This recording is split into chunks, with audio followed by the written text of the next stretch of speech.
If you are wondering what's the difference between super slow motion and slow motion on Samsung Galaxy A37 5G, first of all, if we click on more, we can find super slow motion and slow motion in our camera.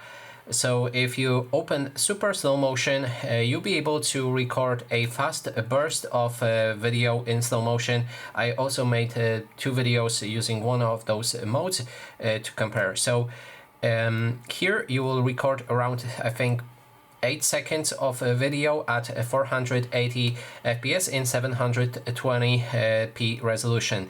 And when it comes to normal slow motion, you'll be able to record video for how long as you like, but only in 240 fps, which will make the resolution, which will make the fps a bit slower. Or looking worse. So here's the video that I've recorded in normal slow motion of me dropping a paint bottle. And then there's the super slow motion right here that I've recorded. As you can see, it's 8 seconds. And it's much better quality when it comes to that slow motion effect. So that is basically everything. Thanks so much for watching.